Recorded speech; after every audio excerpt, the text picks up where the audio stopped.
pluriel. Juliette Kamde.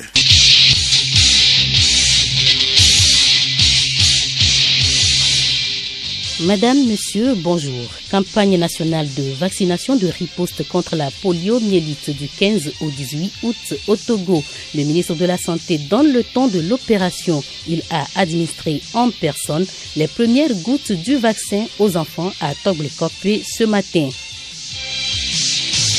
Radio Lomé allume fièrement et joyeusement une bougie de plus aujourd'hui 13 août. 69 ans de service public. Nous ouvrirons notre micro à Léopold Aoumé Zounou, ancien chef musique et variété à Radio Lomé. Nous poursuivrons dans cette édition toujours notre série de dossiers en hommage au personnel défunt de la radio. L'Allemagne suspend jusqu'à nouvel ordre la majeure partie de ses opérations au Mali. Cette décision intervient après un nouveau refus du survol du territoire malien visant un appareil militaire allemand.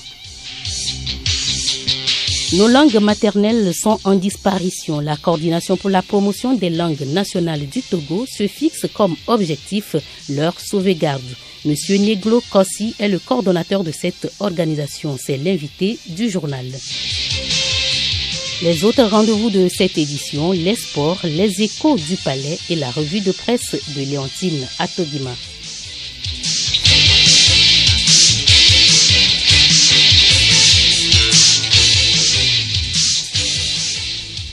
La nouvelle campagne nationale de vaccination de riposte contre la poliomyélite a été officiellement lancée ce samedi au CMS de Toglekope dans la commune Agoignivé 4.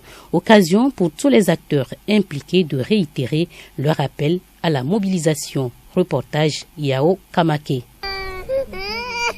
Ce lundi 15 août démarre sur tout le territoire national la première phase d'une nouvelle campagne de vaccination contre la poliomyélite. Pour une parfaite réussite de l'opération, le message du ministre en charge de la Santé, Moustapha Midiyawa, est clair. La mobilisation. Nous demandons à toute la population de réserver un accueil chaleureux aux agents vaccinateurs et de faire en sorte que tous les enfants de 0 à 59 mois soient vaccinés. Il y aura un premier tour du 15 au 18 août et puis un deuxième tour 4 semaines plus tard. Cette vaccination est indispensable parce que nous voulons définitivement enrayer la poliomyélite parce que vous savez très bien qu'elle tue nos enfants et lorsqu'elle ne tue pas, elle leur donne une paralysie définitive.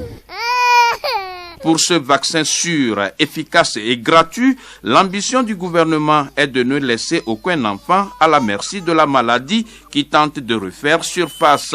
Le ministre Midiyawa. Il y a eu d'énormes avancées dans le cas de la vaccination contre la poliomyélite et il y a une quinzaine d'années, le Togo avait d'ailleurs reçu un certificat dans ce sens. Le problème auquel on est confronté, c'est que depuis 3 ans, il y a quelques rares cas de poliomyélite liés à un virus qui a muté et c'est ce qui justifie cette nouvelle campagne de vaccination contre la polio. Plusieurs partenaires, dont l'OMS et l'UNICEF, sont aux côtés du gouvernement pour bouter hors du Togo la polio. C'est une séance de vaccination symbolique qui a clôturé la cérémonie de lancement. Yao Kamake, pour fêter, il faut être en bonne santé. 13 août 1953, 13 août 2022, Radio Lomé fête ses 69 ans ce samedi. Que du chemin parcouru, que du chemin à faire. Nous sommes tous ensemble, défunts comme vivants réunis autour du grand gâteau couronné de 69 bougies pour souhaiter joyeux anniversaire à la mère des radios, Radio Lomé. Yao Kamake, Clarisse Tombité et Nora Lassé. Nous sommes tous créatures humaines, des êtres de vibration. Un joyeux anniversaire à Radio Lomé fuse de partout. Depuis son premier directeur, Apedo Ama Moraos, de regretter mémoire, jusqu'à la toute dernière personne recrue du personnel vivant. Ensemble, les âmes vivantes et les âmes défuntes chantent haut et fort les merveilles du Seigneur à travers la mer des radios. Radio Lomé se rappelle encore, la fête, c'est avec tous. Innocent Wozwami. Et puisque c'est un jour de fête, pourquoi ne pas commencer avec ce joli gospel.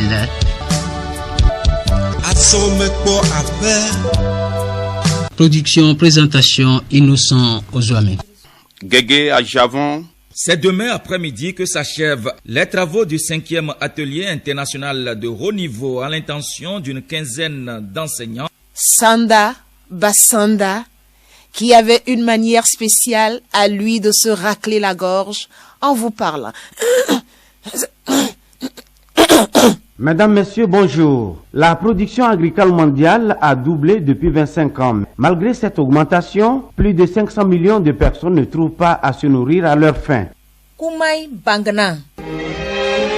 Selon la légende, le Japon a été fondé en 660 avant Jésus-Christ par l'empereur Jimmu Tenno. Tchakorom Idrissou Suleiman dit Tis. Une quarantaine de journalistes de la presse publique et privée puis ce matin un séminaire international de formation à l'hôtel de février à Lomé. Kusu Kojo. La coordination fait ce qui est en sa capacité pour créer les conditions nécessaires au mieux-être des réfugiés. Quoi que tu fasses sur terre, Dieu te voit. Tôt ou tard, tu partiras vers lui et répondras. Ouïtassan, avec son art maîtrisé de la musique et de la chanson, savait très bien interpeller les consciences. Ouïtassan.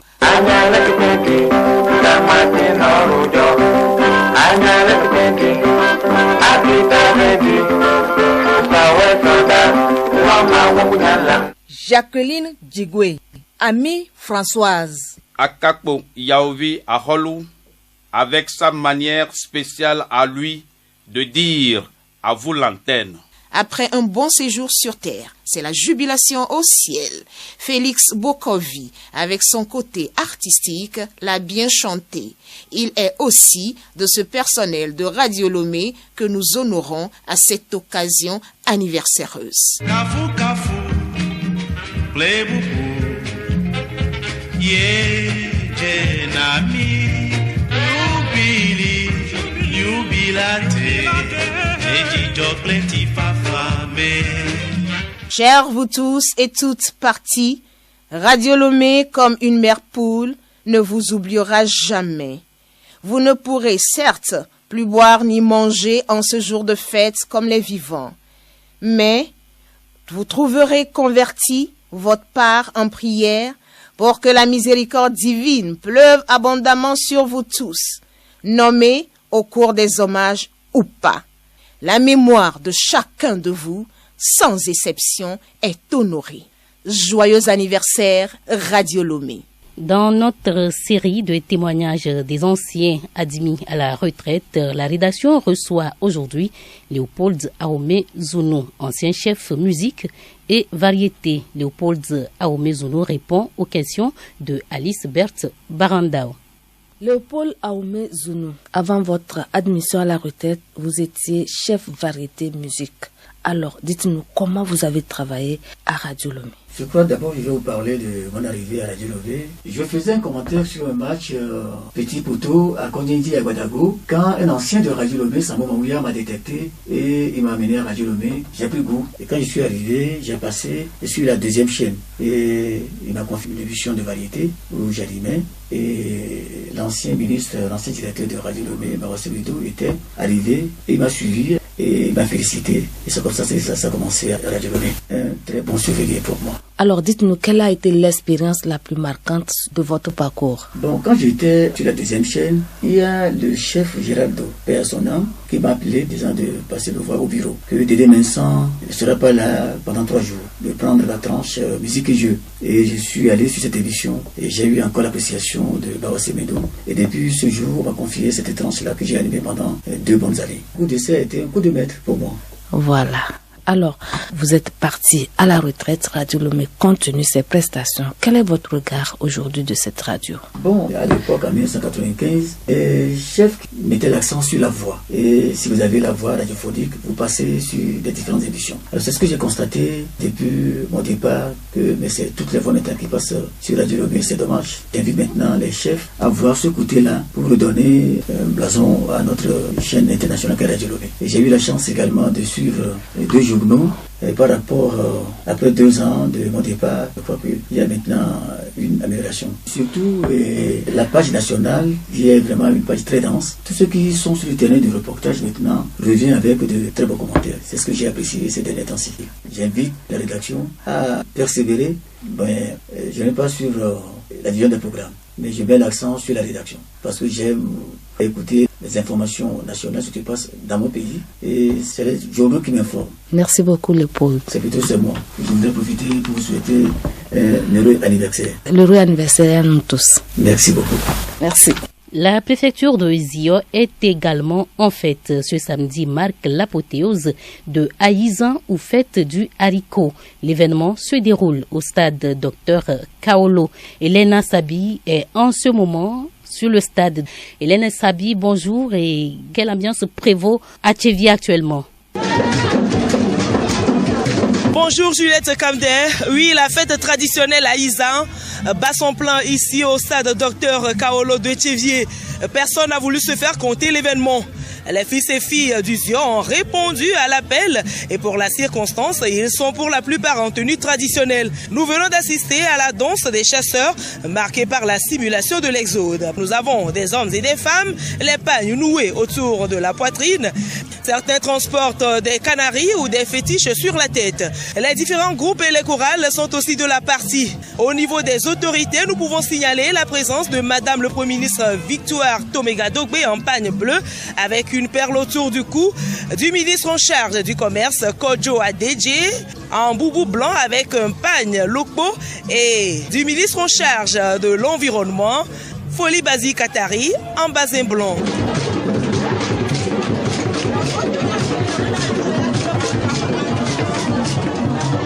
Merci à vous, Hélène Assabi. Il faut dire que la collaboration technique assurée à Tchévier, c'est avec Clément Animant. Merci à vous et bon retour à Lomé. Pour fêter, il faut bien entendu une ambiance de paix et de quiétude. Le terrorisme et l'extrémisme violent menacent ces derniers temps notre pays.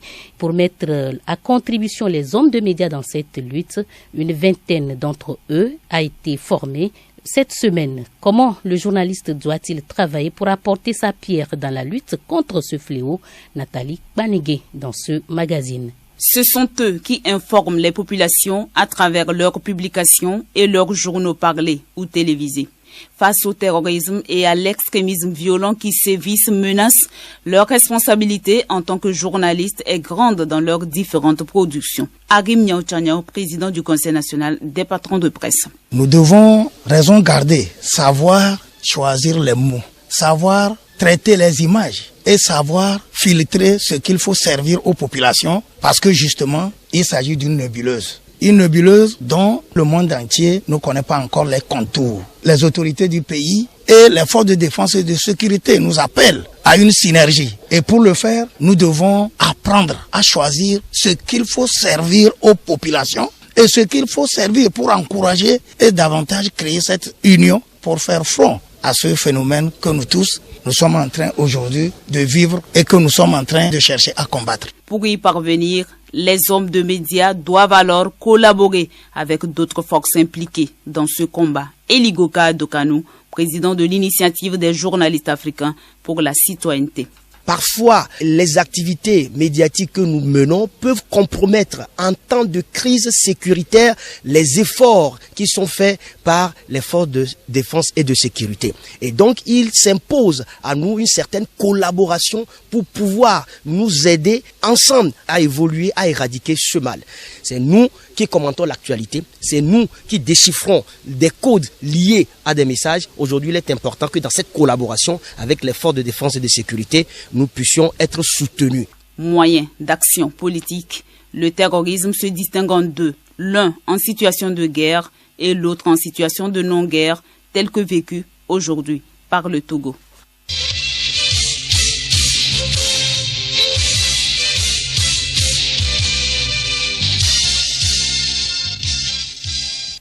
Page internationale, le méga barrage éthiopien de la Renaissance a achevé sa 3e phase de remplissage. À terme, il pourra atteindre une puissance de 5000 mégawatts. Ce projet lancé il y a plus d'une décennie a rencontré 2 grandes difficultés. La première fut financière.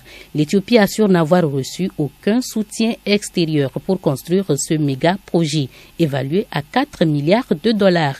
L'État a notamment taxé ses fonctionnaires et appelé à la générosité de tous ses citoyens et de la diaspora. La deuxième difficulté est politique. L'Égypte et le Soudan, pays situés en aval du barrage, n'ont eu de cesse de s'opposer au projet. Ils sont inquiets de leur approvisionnement en eau. Plusieurs rounds de négociations ont eu lieu sans déboucher. Le Soudan et l'Égypte ont à plusieurs reprises demandé à l'Éthiopie de cesser le remplissage en attendant de trouver un accord tripartite. L'armée allemande donc ne sera plus en mesure de soutenir les opérations de la MINUSMA. Sa présence au Mali se limitera désormais à des missions de sécurisation de ses propres soldats. C'est ce qu'a en tout cas annoncé Berlin hier. Cette décision a été prise après un nouveau refus de survol des autorités maliennes visant un appareil militaire allemand. C'est la 2e fois que Bamako interdit l'accès à son espace aérien à un appareil de la MINUSMA. Le premier refus remonte au 14 juillet dernier. La junte malienne avait alors suspendu l'ensemble des rotations de la mission onusienne. Décision qui faisait suite à l'interpellation le 10 juillet de 49 militaires ivoiriens à Bamako, des soldats que Abidjan a présentés comme des éléments de support national pour les troupes de la MINUSMA. En République démocratique du Congo, une nouvelle attaque a eu lieu hier dans l'est du pays contre les forces de sécurité dans la ville de Butembo, dans le nord Kivu. 5 policiers ont été tués alors qu'ils encadraient une manifestation contre l'insécurité dans la région en proie aux violences armées. La situation était tendue à Butembo depuis le début de la semaine. Mercredi, 3 personnes, dont 2 policiers, ont été tuées et plus de 800 détenus se sont évadés dans la nuit de mardi à mercredi pendant l'attaque de la prison centrale de Kakwangura à Butembo. Selon l'armée, cette attaque est l'œuvre des ADF avec la complicité de miliciens Maïmaï locaux.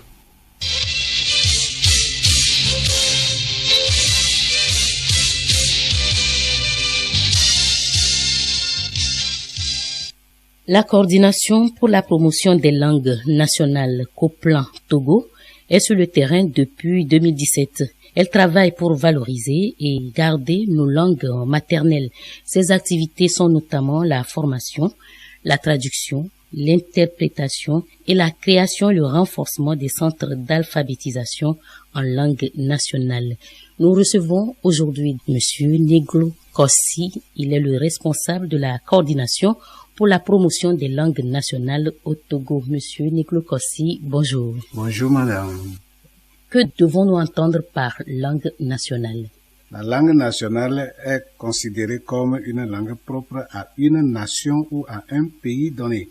Celle-ci est différente de la langue officielle qui est un outil de travail, une langue utilisée par l'administration ou les écrits. Donc la langue nationale est généralement une langue orale et véhiculaire. Au Togo, nous avons le kabye élevé comme langue nationale. Comment est-on arrivé à retenir ces 2 langues? Ce que je sais par rapport au choix d'une langue comme langue nationale, c'est que lorsqu'on fait des sondages et on considère que cette langue est parlée par une majorité de la population, cette langue est retenue comme langue nationale. Donc au Togo, d'après les sondages, on a constaté que l'évé et le kabye constituent les 2 langues majoritaires. C'est pourquoi ces 2 langues sont retenues. Les 2 langues majoritaires, le kabye parlé dans la moitié nord du Togo et puis l'évé dans le sud du Togo. Pourquoi il y a nécessité pour la coordination de faire la promotion des langues de chez nous? Merci madame, cette question est la bienvenue. Je suis enseignant de profession, enseignant de langue, bien sûr, langue éveillée. J'ai constaté que ce n'est pas ce que je voulais des élèves là. Mes élèves n'arrivent pas, quand bien même ils sont natifs du sud, du milieu élevé, n'arrivent pas à s'exprimer en éveil. Donc, l'enseignement de l'éveil à ces élèves, c'est comme si ces élèves-là sont des non-locuteurs, alors qu'ils sont nés des parents éveillés. Lorsque tu leur poses des questions en éveil, certains osent dire « Moi, je ne comprends pas cette langue. Nos parents ne nous parlent pas l'éveil à la maison. » C'est ce qui nous a poussé à dire « Mais non, il faut qu'on crée une association pour remédier à cela. » Pas seulement l'éveil, c'est pareil pour le kabye également, les deux langues qui sont retenues pour être enseignées dans nos écoles. Il y a ce refus de la part des parents de parler leur langue, leur propre langue ou bien leur langue maternelle à leurs propres enfants. Les parents pensent que parler la langue étrangère à leurs enfants à la maison, ça donne plus de valeur à ces enfants-là. Alors justement que non. Alors que non, non. Un enfant qui parle déjà sa langue maternelle. Quand on dit langue maternelle, c'est une langue, d'abord, quand l'enfant est avec sa maman, l'enfant tête, la maman essaie de prononcer certaines paroles, certains mots, ou bien chante en vernaculaire, en langue locale à l'enfant. Donc l'enfant déjà, à l'âge 0, commence par assimiler. Vous allez constater que quand la maman chante ou bien parle à l'enfant, l'enfant l'observe bien. L'enfant la regarde. Ça veut dire que l'enfant entend quelque chose quand même. Il entend un son. Petit à petit, cet enfant acquiert ou bien assimile la langue de sa maman. C'est pourquoi on appelle langue maternelle. L'enfant commence par apprendre la langue généralement avec sa maman. Monsieur Negro, avant d'aller plus loin, ta nuance entre langue locale, langue maternelle et langue nationale. Oui, la langue locale est parlée par une petite communauté donnée. La langue nationale, je le disais tantôt, est parlée par une grande communauté. La langue maternelle, d'habitude, c'est une langue parlée par une famille donnée, un clan donné. Vous êtes un avocat défenseur des langues maternelles. Quand mes deux parents sont kabyais, je vis à Lomé. Si je parle l'évé à mes enfants, je pourrais dire que c'est leur langue maternelle ou devrais-je nécessairement leur parler kabyais? Étant togolais, les deux parents togolais et de la même ethnie peuvent parler une autre langue togolaise à l'enfant. Ça, ce n'est pas encore une mauvaise chose en soi. Mais ce qui convient, c'est de commencer par sa propre langue. Avant que l'environnement ne force l'enfant à parler la langue du milieu dans lequel se trouvent ses deux parents. Mais forcément, nous luttons que les parents qui sont de la même ethnie commencent par parler leur propre langue à leurs enfants. Il y a aussi ce concept, les parents sont d'ethnies différentes. La maman est kabyais, le papa est évé. La maman est obligée de parler le kabyais à son enfant, le papa également parler l'évé à son enfant. Les deux langues. Les deux langues. Et cet enfant est déjà riche, il est déjà cultivé. Avant d'aller à l'école, il possède déjà deux langues maternelles. Est-ce que c'est évident qu'un enfant qui a maîtrisé sa langue maternelle avant d'apprendre une autre locale et pour aller au palier supérieur une langue officielle, étrangère, est-ce qu'il est plus compétitif que quelqu'un dont les deux parents sont peut-être togolais mais qui ne parlent aucune des langues locales et parlent le français ou l'anglais à leur enfant à la maison? Et je vous dirais d'emblée que cet enfant qui parle déjà les deux langues maternelles plus la langue de l'environnement est mieux outillé, est aguerri plus que l'enfant qui a appris une langue étrangère. Je vous donne un exemple. Nous prenons deux enfants. Le premier qui possède déjà 3 langues du terroir et le deuxième qui ne comprend que le français par exemple. Les deux enfants à l'école devant une discipline donnée. Le professeur est en train de faire son cours en français. C'est ça la langue de communication que le Togo a adoptée. Il dispense son cours en français Les enfants ne comprennent pas bien l'explication que l'enseignant donne. L'enseignant est obligé d'expliquer ce qu'il est en train de dire en français, que les deux enfants ne comprenaient pas bien, d'expliquer ça en langue vernaculaire, en langue du milieu. Je vous dis, à 95%, les enfants là comprennent rapidement ce que l'enseignant est en train de dire. Oui, ils comprennent très vite. Et vous allez constater plus de réactions au niveau de ces enfants.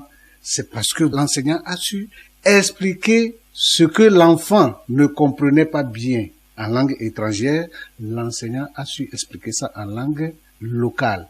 La coordination pour la promotion des langues nationales est dans la formation, dans la traduction, dans l'interprétation et puis création de centres d'alphabétisation.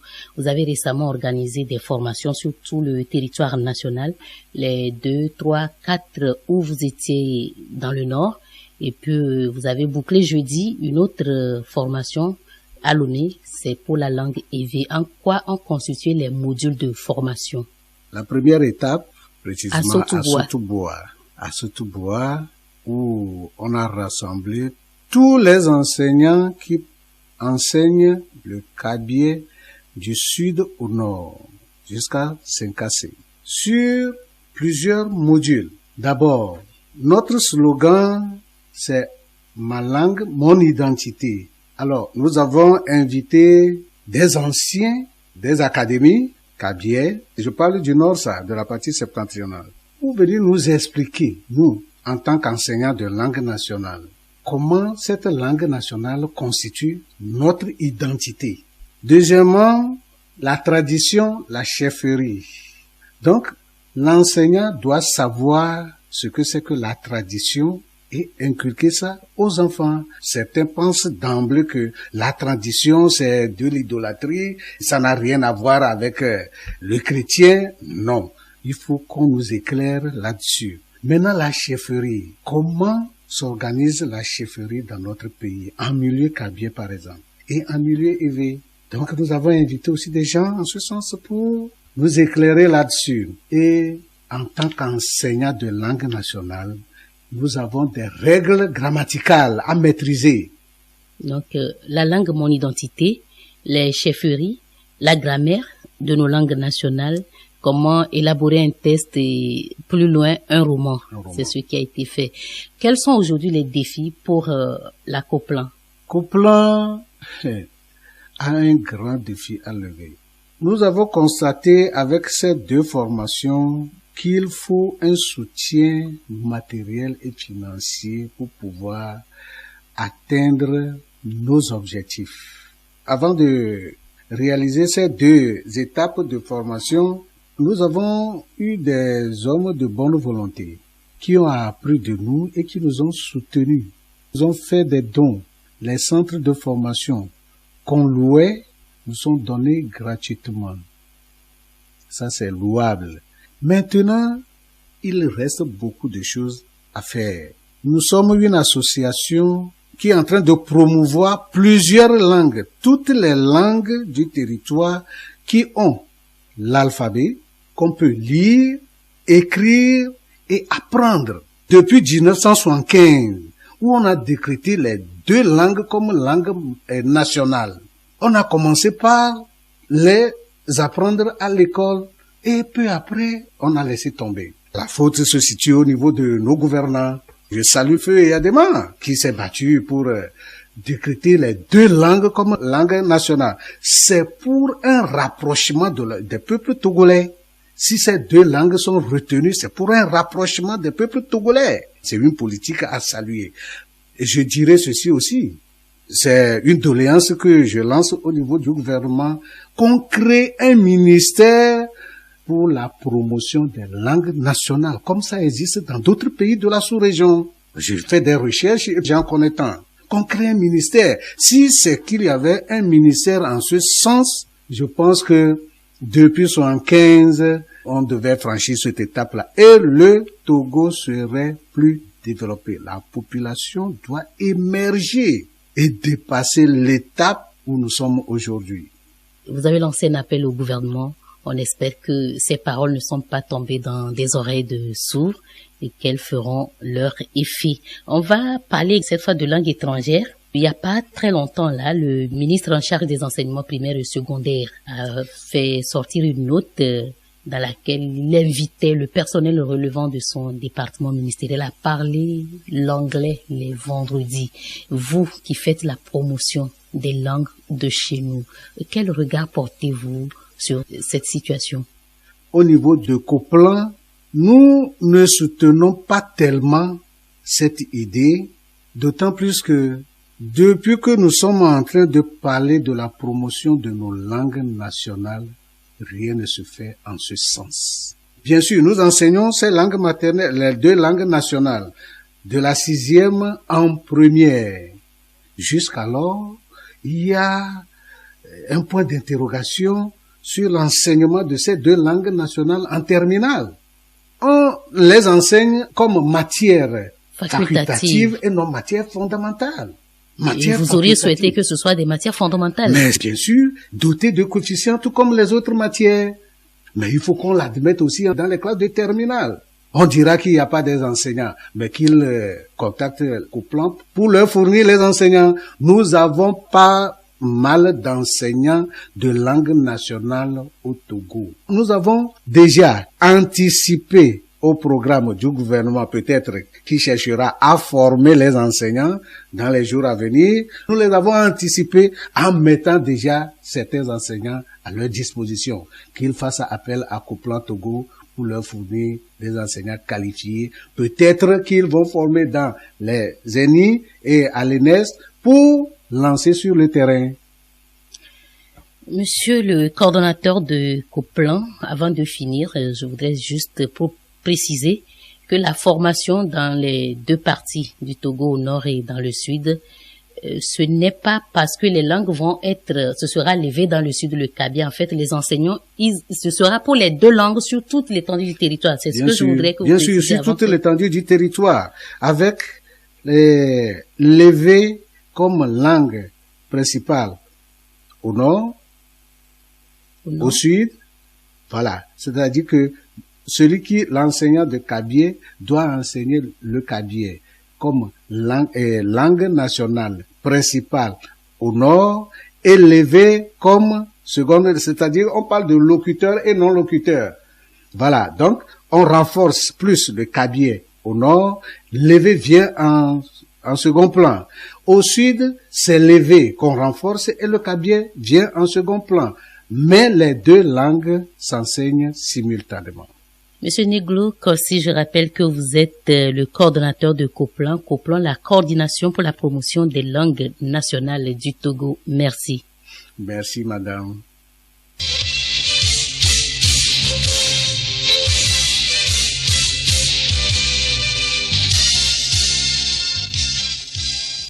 Écho du Palais, un charlatan accusé de viol sur mineur écope de 15 ans de prison. Les faits se sont déroulés en 2006 dans la préfecture de Kpélé à Kata. Le récit avec Hélène Assabi. Le dimanche 15 octobre 2006, dans la ferme de Vétodomé dans la préfecture de Kpélé à Kata, le nommé Kossi est sorti de sa maison en y laissant sa fille Afi, âgée de 11 ans. Aux environs de 18 heures, celle-ci, ayant peur de rester seule à la maison, entreprit de se rendre auprès d'un voisin nommé Sondou Esso en attendant le retour de son père. Mais en ce moment précis, le couple Sondou recevait justement l'inculpé qui était leur charlatan guérisseur. Une quinzaine de minutes plus tard, Afi retourna à la maison pour vérifier si son papa est déjà là. S'étant rendu compte que décidément son père tardait à rentrer, elle partit à nouveau chez les Sondou lorsqu'elle fut interceptée par le charlatan. Ce dernier la traîna dans un champ de maïs non loin de la ferme, la viola avant de se servir de la chaîne qu'il portait au bras pour l'étrangler. Après son forfait, il prit la fuite, abandonna le corps sans vie, atrocement mutilé sur les lieux. Le corps fut découvert 2 jours plus tard par le malheureux et inconsolable père de la victime, qui alerta aussitôt la brigade de gendarmerie de Bodje, dont l'enquête aboutit à l'interpellation du charlatan. Comme c'est souvent le cas dans les procédures pénales, L'accusé a d'abord reconnu les faits durant l'enquête préliminaire en déclarant avoir tué la fille pour éviter une dénonciation de sa part. Cependant, devant le juge d'instruction, l'inculpé a varié dans ses propos. C'est vrai, il a commis l'homicide, mais pas le viol. La question qui vient tout de suite à l'esprit est de savoir pourquoi lui avoir alors ôté la vie s'il ne se reprochait rien. D'ailleurs, pour un père, quelle différence? Avoir cruellement mis fin à la vie d'une innocente fille ou l'avoir violée avant, la douleur reste la même et la société en est révoltée. C'est pourquoi, en dépit de la tentative de la défense de soustraire l'accusé de la sanction pénale en invoquant l'emprise d'esprits mauvais, c'est sans la manifestation d'un brin de pitié que le public a accueilli la lourde peine infligée à celui-ci. 15 ans de prison pour viol de mineurs et surtout la réclusion à perpétuité pour homicide volontaire.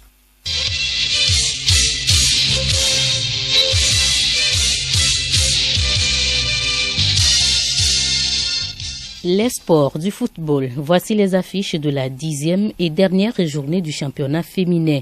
Au programme ce dimanche, Atleta Tempête, AEFC Amis du Monde, Wina Biliva, USAMU Djabir, Bella FC, Gazelle, Djara, Étoile Filante.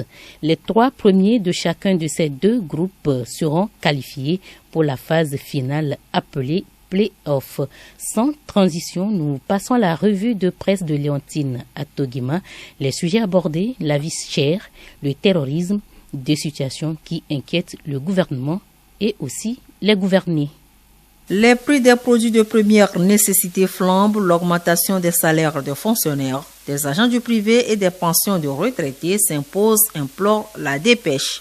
Malgré la Covid-19, la guerre en Ukraine et la vie chère, certains pays augmentent les salaires. Est-ce pour punir les travailleurs que les autres ne les suivent pas, s'interroge la lanterne. À côté de cette interrogation, Écho du pays ajoute les nouvelles difficultés auxquelles les parents d'élèves feront face à la rentrée scolaire. L'hebdomadaire se réfère ainsi au contexte particulier de vie chère, marqué surtout par une spéculation sur tous les produits, y compris les fournitures scolaires. Outre la vie chère, les Togolais font également face au phénomène du terrorisme. Pour l'éradiquer, une union sacrée autour des forces de défense et de sécurité est souhaitable, estime le dialogue. Écho du pays s'attend à des actions des leaders politiques après la rencontre avec le gouvernement. Selon le journal, les attaques terroristes interpellent tous les Togolais qui ont l'obligation d'unir leurs forces pour une lutte efficace contre ce fléau. Faire face à l'ennemi commun, renchérit le messager. Le Mania libéré irait-il vite en besogne en annonçant qu'un front commun se forme autour de la question du terrorisme, interdiction des manifestations publiques pour des raisons de sécurité, alibi politicien selon l'ANC décrit le libéral qui s'interroge. La rencontre Premier ministre, parti politique a-t-elle été une perte de temps? L'expression va dans le même sens en citant le candidat malheureux à la dernière élection présidentielle, Kodjo Agbeyome en ces termes, on instrumentalise le terrorisme pour empêcher les manifestations publiques. Fin de citation. Au regard de toutes ces déclarations, la manchette s'exclame Togo, l'impossible union. Pour finir, Ouara, les vainqueurs, a fait un clin d'œil à sa une à la radio mère, la station du plaisir, qui célèbre ce samedi son 9e anniversaire d'existence dans le monde médiatique togolais.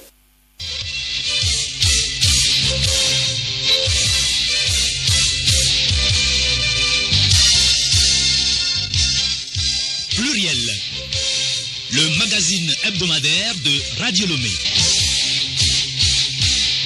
Oui, Léontine Atogima, Radio Lomé allume fièrement et joyeusement une bougie de plus ce samedi 13 août. L'eau a coulé sous le pont, mais des défis restent encore à relever. Joyeux anniversaire, Radio Lomé. Sachez qu'une campagne nationale de vaccination de riposte démarre dès lundi sur toute l'étendue du territoire national. Le ministre de la Santé a donné le ton de l'opération ce matin. Il a administré en personne les premières gouttes de vaccin aux enfants à Togblé-Kopé ce samedi. Merci à tous de nous avoir suivis.